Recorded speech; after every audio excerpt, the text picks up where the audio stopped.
नमस्कार. आज आपण एक भलत्याच गमतीशीर गोष्टीवर बोलणार आहोत. विचार करा, जर आपल्या नाकात आणि डोळ्यांत चष्म्यावरून भांडण लागलं तर? विल्यम कूपर नावाच्या कवीने अशीच एक कल्पना केली आहे आणि त्यावर एक अख्खी कविताच लिहिली आहे, ज्यात चक्क एक कायदेशीर लढाईच घडते. आणि या सगळ्या वादाचं मूळ आहे एका साध्या पण विचित्र प्रश्नामध्ये. प्रश्न असा आहे की चष्म्याचा खरा मालक कोण असतो? कवितेची सुरुवातच किती जबरदस्त आहे बघा. या ओळी वाचल्या की लगेच कळतं की हा वाद किती टोकाला गेलाय. सगळा खटला याच एका मुद्द्याभोवती फिरतो.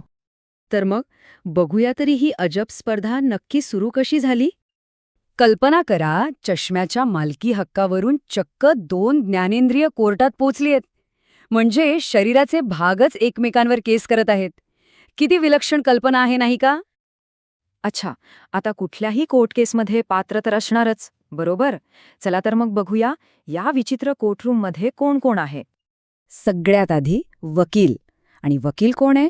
तर चक्क जीभ. आता जिभेपेक्षा जास्त कुशलतेने कोण बोलणार, नाही का? त्यामुळे दोन्ही पक्षांची बाजी मांडण्याची जबाबदारी जिभेवर आहे, जी एकदम ज्ञानाने भरलेला वेग घालून तयार आहे. आणि मग येतात न्यायाधीश. न्यायाधीशाच्या खुर्चीवर बसले आहेत मुख्य बॅरन कान. आता कान हे ऐकण्यासाठी आणि गोष्टी पारखून घेण्यासाठीच ओळखले जातात. त्यामुळे त्यांना कायद्याचा समतोल साधायला नेमलंय. ठीक आहे, तर कोर्ट भरलंय. आता बघूया वकील साहेब, म्हणजे आपली जीभ नाकाची बाजू कशी मांडते. तर जीभ नाकासाठी 3 मुख्य मुद्दे मांडते. पहिला मुद्दा, सततचा ताबा. म्हणजे नाक तर नेहमीच चष्मा वापरतंय, त्यामुळे हा हक्क फार पूर्वीपासूनचा आहे. दुसरा मुद्दा, रचनेनुसार योग्यता. म्हणजे चष्म्याची जी मधली दांडी आहे ती अगदी नाकाच्या आकाराचीच आहे. आणि तिसरा, सगळ्यात विचित्र मुद्दा, कार्यात्मक गरज. जिभेचं म्हणणं आहे की जर चेहऱ्यावर नाकच नसतं तर चष्मा तरी कोण घालू शकलं असतं. आणि या सगळ्या युक्तिवादानंतर जीभ आपला शेवटचा पण अगदी ठाम मुद्दा मांडते की चष्मा स्पष्टपणे नाकासाठी बनवला गेला होता आणि नाक स्पष्टपणे त्यांच्यासाठीच होते. म्हणजे यावर आता कोणी काय बोलणार? पण मग डोळ्यांचं काय? बरं, कोर्टाने डोळ्यांची बाजू ऐकून तर घेतली, पण त्यांना त्यात काही दम वाटला नाही. असं वाटलं की ते युक्तिवाद तितके सुज्ञ नाहीत. इथूनच आपल्याला कळायला लागतं की निकाल कुठल्या दिशेने जाणार आहे. चला, आता या सगळ्या युक्तिवादानंतर या अजब खटल्याच्या निकालाची वेळ आली आहे.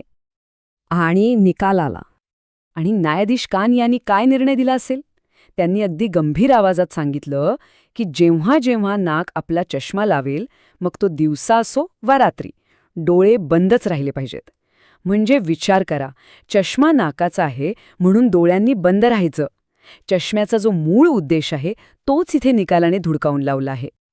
आता ही सगळी कथा ऐकून हसू येतं, पण प्रश्न हा आहे की ही फक्त एक गमतीशीर गोष्ट आहे का, की या हास्यास्पदपणाच्या मागे काहीतरी मोठा अर्थ दडलेला आहे?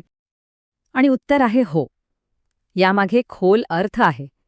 या प्रकारच्या लेखनाला व्यंग किंवा सटायर म्हणतात, जिथे विनोद किंवा अतिशयोक्ती वापरून समाजातल्या किंवा इथे न्यायव्यवस्थेतल्या काही दोषांवर बोट ठेवलं जातं. आणि हे अधिकच रंजक होतं जेव्हा आपण कवी विल्यम कूपर यांच्याबद्दल जाणून घेतो.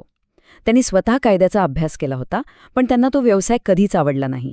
त्यामुळे असं वाटतं की न्यायव्यवस्थेवर टीका करण्यामागे त्यांचा स्वतःचा अनुभवही असेल. थोडक्यात काय, तर या कवितेतलं प्रत्येक पात्र कशाचं तरी प्रतीक आहे.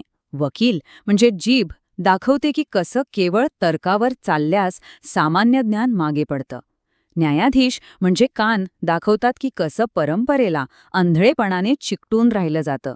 आणि अंतिम निकाल तो तर हेच सांगतो की कायदा कधीकधी मूळ मुद्दाच कसा विसरून जातो. तरी 18व्या शतकात लिहिलेली कविता आजही तितकीच लागू पडते. आणि ती आपल्याला एका महत्त्वाच्या प्रश्नावर विचार करायला लावते.